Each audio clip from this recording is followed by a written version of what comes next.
Assalamualaikum warahmatullahi wabarakatuh. Halo semuanya, apa kabar? Semoga tetap baik ya.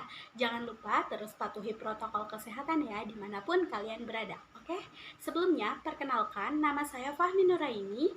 Saya dari kelas A1 semester 2, Program Studi Pendidikan Luar Biasa Fakultas Keguruan dan Ilmu Pendidikan Universitas Islam Nusantara Bandung.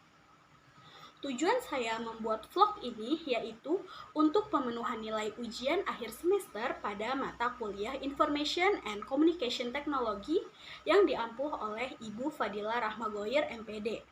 Jadi, di vlog ini saya akan mereview 4 film tentang anak berkebutuhan khusus. Sebenarnya apa sih anak berkebutuhan khusus?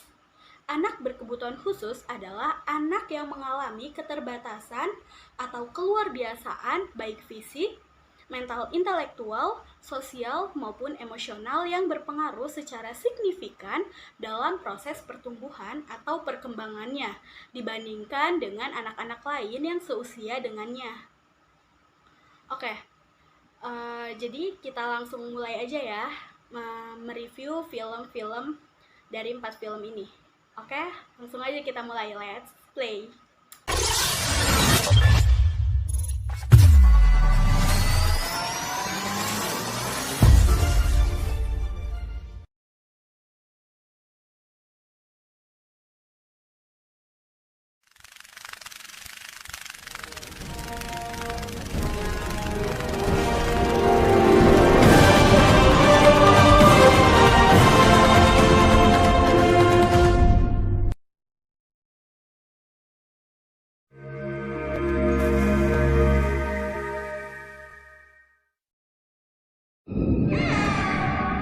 Es un animal fascinante.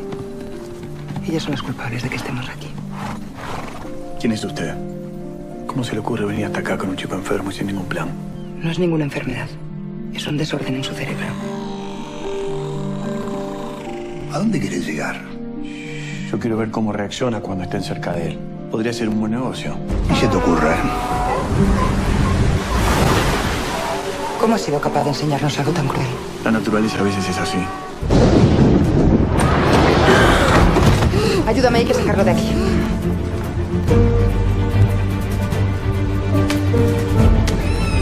¿Qué carajo es esto? ¿Sabes cuántas denuncias llevas acumuladas? ¿Dónde fue la última vez que lo viste? Sentado como siempre en el acantilado. ¡Tristán! ¡Tristán! Este hombre los está usando a usted y su hijo en beneficio propio. No entiendo cómo has podido hacerlo. Las orcas son mi vida, que es lo único que me queda. Por favor, alguien me escuche, es una emergencia. Nunca me imaginé que en este lugar iba a encontrar la felicidad. En este lugar perdido en el mundo. Sos lo más hermoso que me pasó en mucho tiempo. Fuiste muy valiente en venir acá.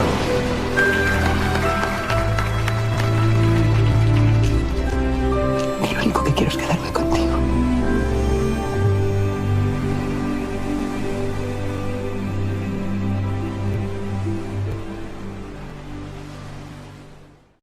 Film yang pertama yaitu The Lighthouse of the Orcas.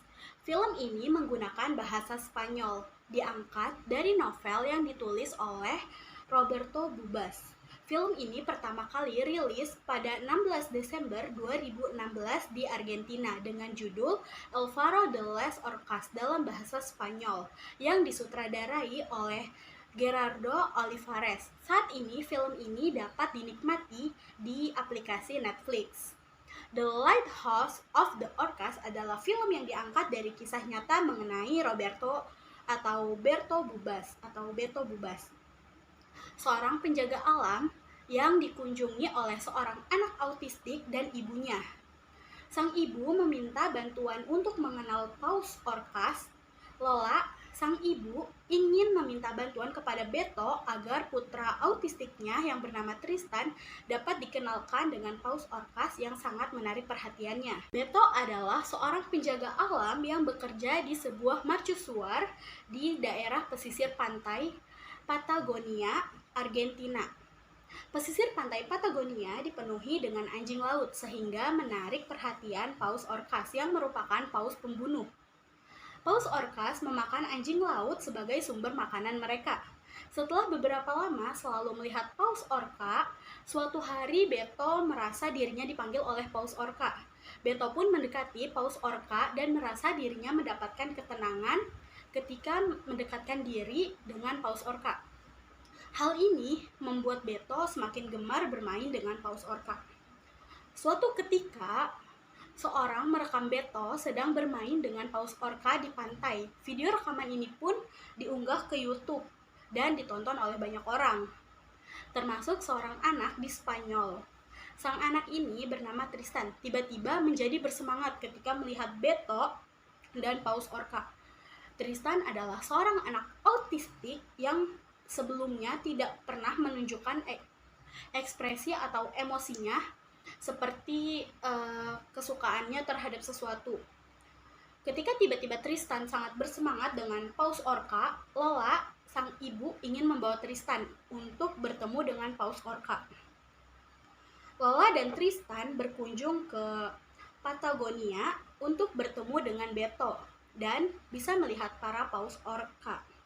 Namun, Beto menolak karena faktanya cukup berbahaya untuk mendekati paus orca yang merupakan paus pembunuh. Lola dan Tristan pun untuk sementara tinggal di dekat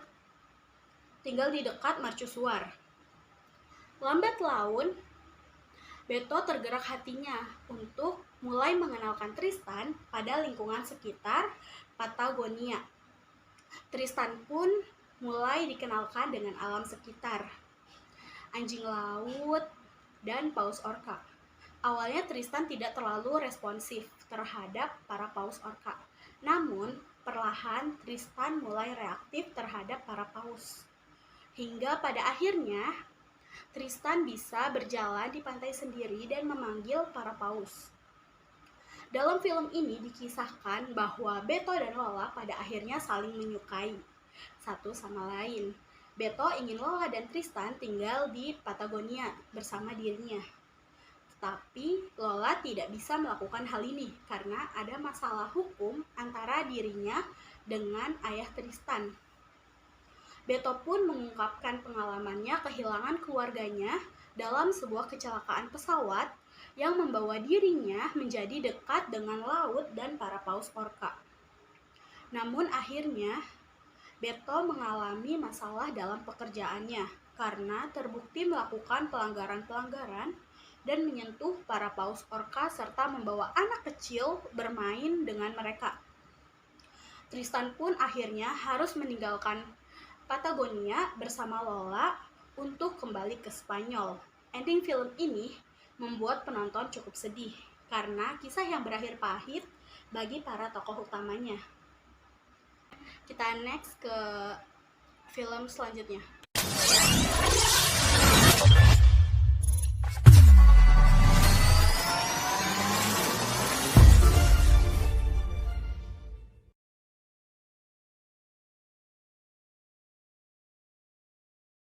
My name is Temple Grandin.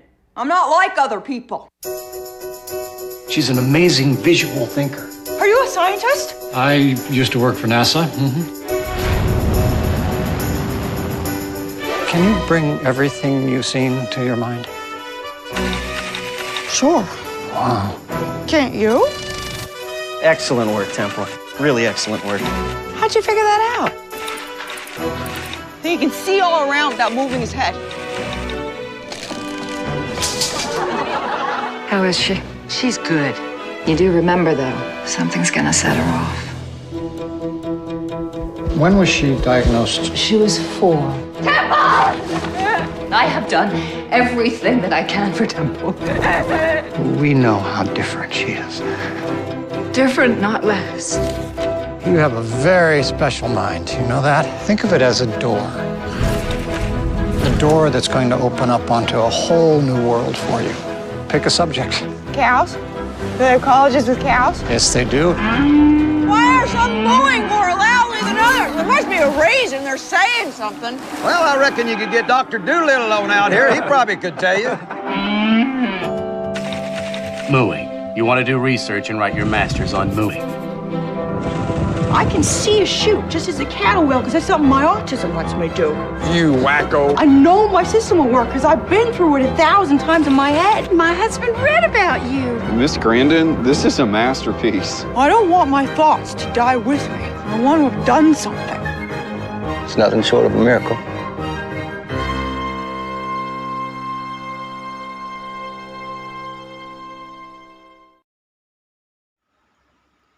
Film yang kedua yaitu Temple Grandin. Temple Grandin ini diangkat dari kisah nyata seorang bernama Mary Temple Grandin yang lahir pada 29 Agustus 1947. Beliau adalah seorang ilmuwan dan ahli perilaku hewan di Amerika. Dia adalah pendukung terkemuka untuk perlakuan manusiawi terhadap ternak untuk disembelih dan penulis lebih dari 60 makalah ilmiah tentang perilaku hewan. Grandin adalah konsultan untuk industri peternakan di mana dia menawarkan nasihat tentang perilaku hewan dan juga juru bicara autism. Grandin adalah salah satu individu pertama dalam spektrum autis yang mendokumentasikan wawasan yang diperolehnya dari pengalaman pribadinya tentang autisme. Dia saat ini menjadi anggota fakultas dengan ilmu hewan di Sekolah Tinggi Ilmu Pertanian di Colorado State University. Pada 2010, daftar tahunan 100 orang paling berpengaruh di dunia memasukkannya ke dalam kategori pahlawan. Dia adalah subjek film semi-biografi pemenang Emmy dan Golden Globe Temple Grandin. Grandin telah menjadi pendukung vokal hak autisme dan gerakan neurodiversity. Film Temple Grandin tayang perdana di Asia pada 2 September 2011. Temple Grandin merupakan potret kegigihan dan ketekunan seorang wanita muda yang berjuang melawan penentangan yang mengisolasi penyandang autisme pada masa ketika autisme belum banyak diketahui. Film ini mengisahkan kehidupan Temple Grandin yang didiagnosis menderita autisme oleh dokter. Meski begitu, di tengah pertumbuhannya yang bergejolak dan perkembangan Temple selama sekolah justru membuat banyak kalangan angkat topi atau merasa bangga akan bakat unik perempuan yang berhasil mendapatkan gelar Master of Science in Animal Science. Dengan segala kekurangannya, Temple muda selalu berpikir out of the box, di luar pemikiran manusia normal lainnya.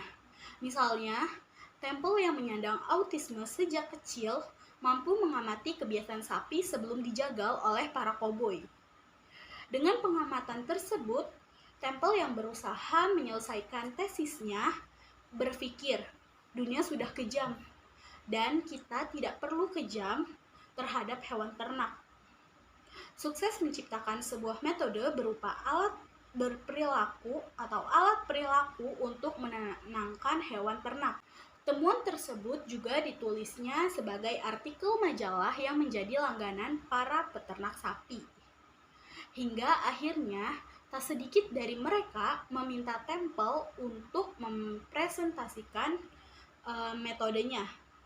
Film yang mengambil latar Amerika era 1975 ini bisa mengubah atau menggugah pola pikir terhadap penyandang autisme selama ini.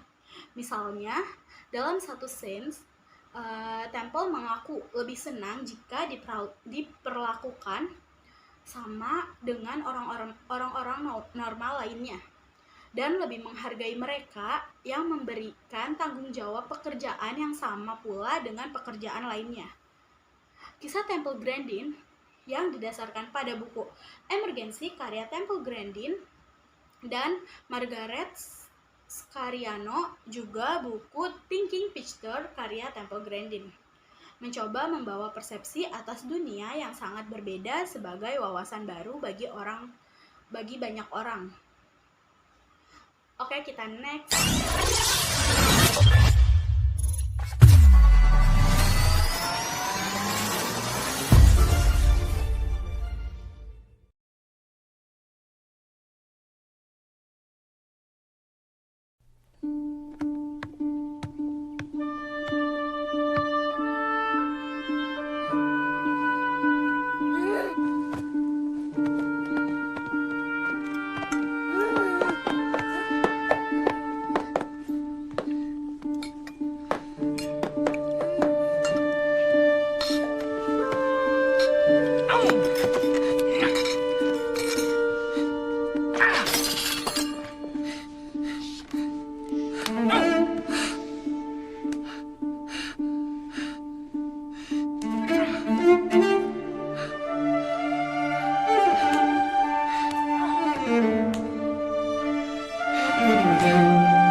and the breakfast dishes ain't been cleared.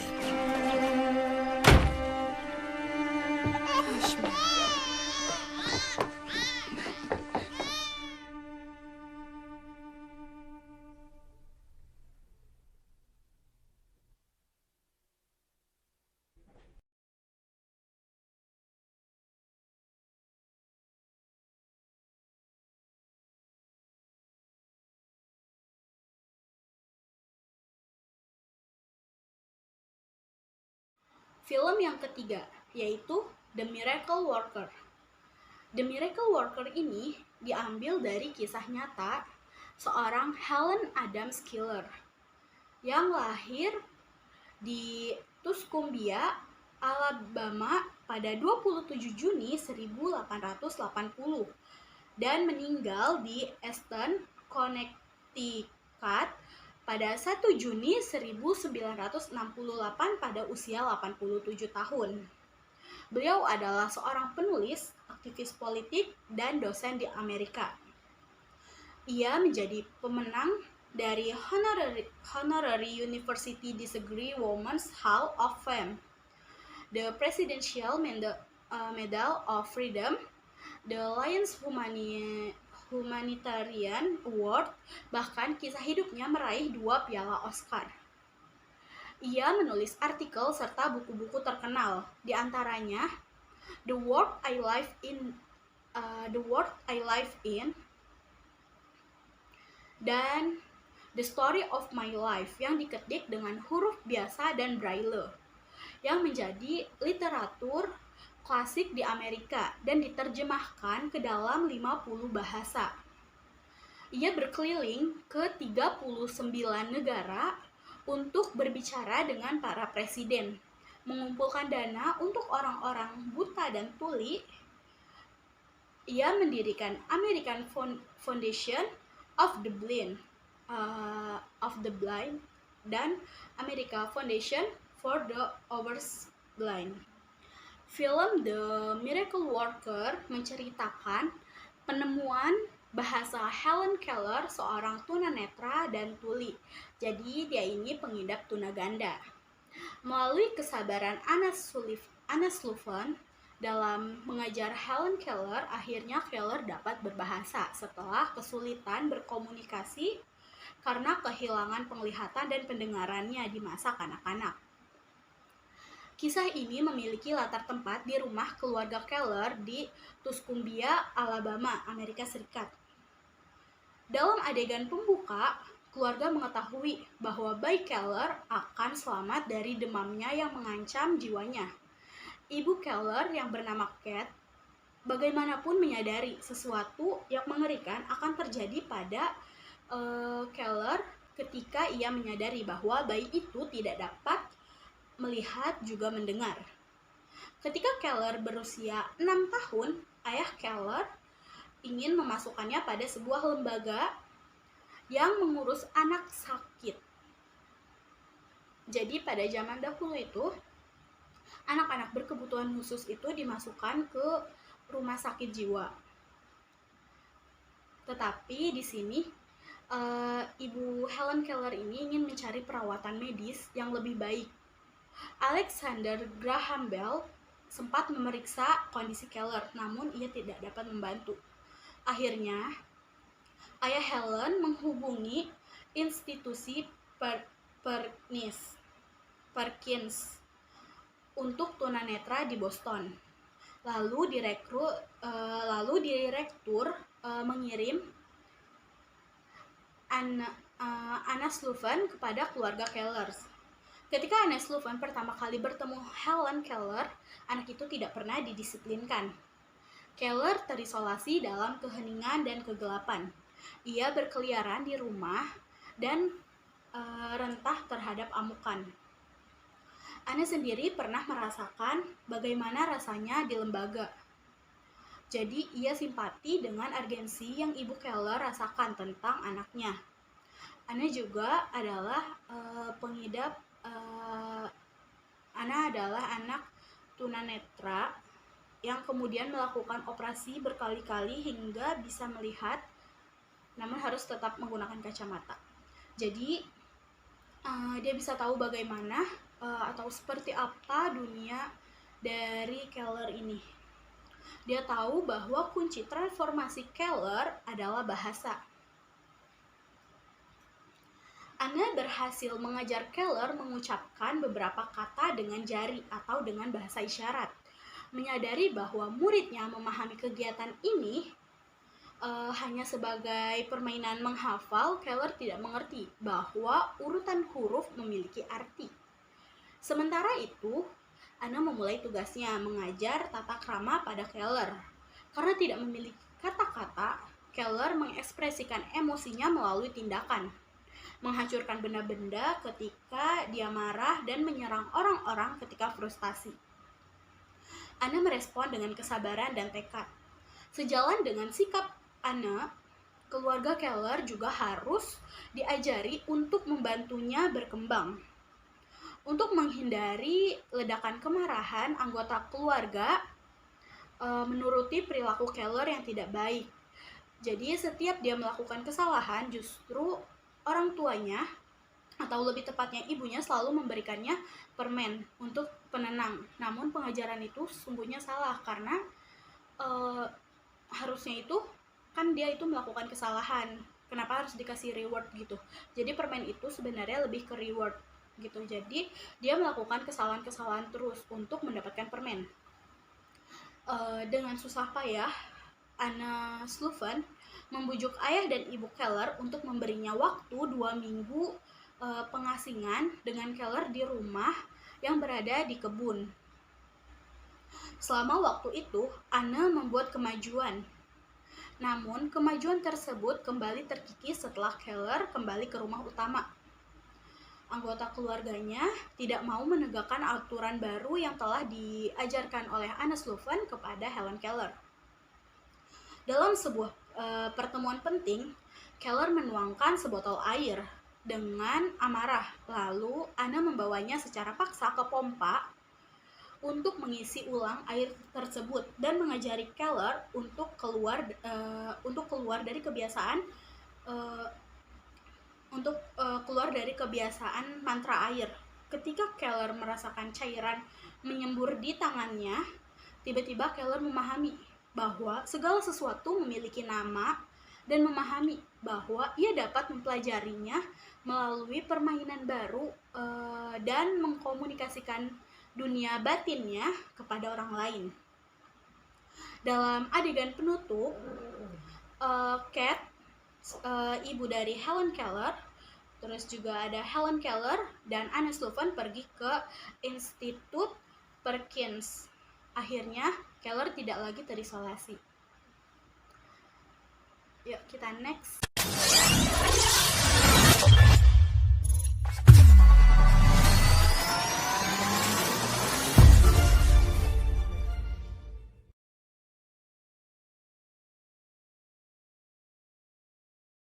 Cucu Eyang mengalami gangguan psikologis yang disebut dengan spektrum autis. Roti jam 9 ya. Roti jam 9 ya. Cuma ibu yang bisa membantu saya, Bu. Cuma ibu yang bisa menolong anak saya.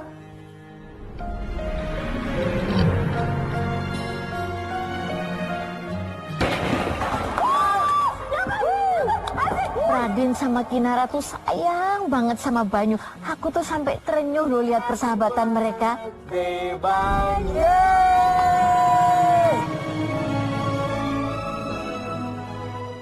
Kamu tuh memang hebat. Urus anak kayak gitu sendirian lagi. Sanggup nggak sanggup, Mbak? Harus sanggup. Very smart. Very smart. Banyu. Kamu itu mestinya tahu diri. Saya ini ngebesarin Raden bukan untuk jadi pelindung kamu, tahu nggak? Jangan mendekat. Raden, sabar. Jangan. Maaf Mas, nggak bisa. Bangun main. Raden, bangun. Yang sejati itulah kita. Biarkan ku menari. Apa cucu saya bisa sembuh, Ibu. Biarlah aku menggantikan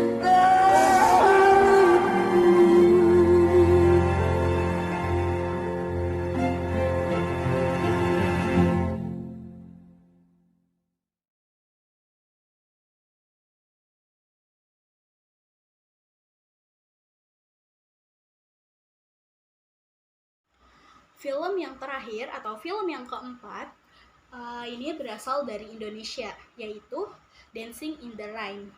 Film ini dirilis pada 18 Oktober 2018.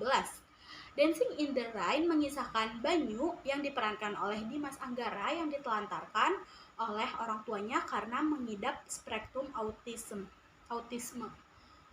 Banyu akhirnya dirawat dan dibesarkan oleh Eyang Uti yang diperankan oleh Christine Hakim dengan penuh kasih sayang.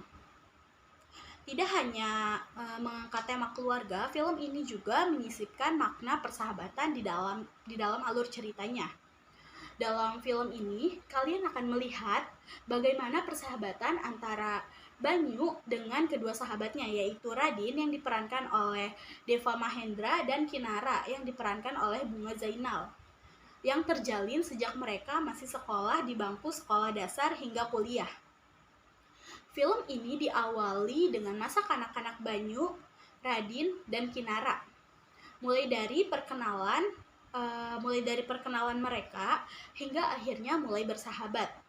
Akting Banyu kecil yang diperankan oleh Gilang Oliver, Radin kecil yang diperankan oleh Joshua Rundengan, dan Kinara kecil yang diperankan oleh Graciela Adalia di film pun bisa dikatakan sangat natural, dan chemistry-nya juga sangat terjalin dengan baik. Film ini disutradarai oleh Rudi Arianto dengan naskah yang ditulis oleh Tisa TS. Keduanya sudah sering berkolaborasi dalam menggarap film drama, baik drama percintaan maupun keluarga. Formulanya pun tidak beda sebenarnya dari film-film yang sebelumnya mereka buat. Hanya saja di film ini lebih realistis dan natural, dan tidak dibuat-buat. Sebenarnya tidak ada yang spesial dari segi plotnya. Jadi bisa dikatakan plotnya itu atau alur ceritanya dapat ditebak. Hampir sama cerita-cerita FTV pada umumnya. Namun, film ini bisa disebut sebagai film yang bermakna dan inspiratif. Jika kalian menyaksikan filmnya dari awal hingga akhir, kalian akan melihat bagaimana pengorbanan yang tulus dan apa adanya, terutama untuk keluarga dan sahabat. Dancing in the Rain mampu membuat penonton merasakan pilu yang menyayat hati.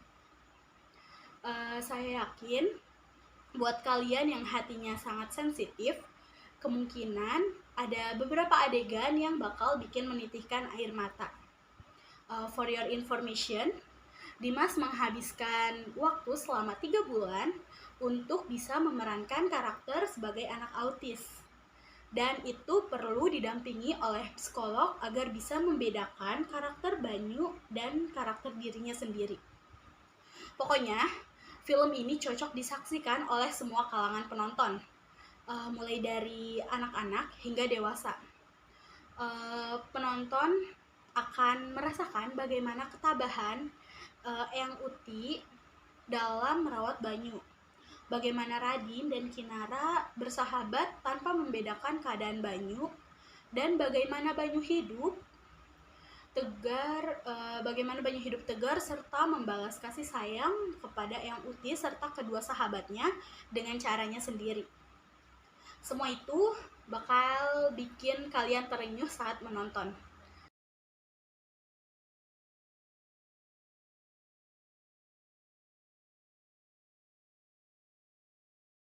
Oke, hanya segini yang bisa saya review. Kurang lebihnya mohon maaf. Wassalamualaikum warahmatullahi wabarakatuh. Dadah!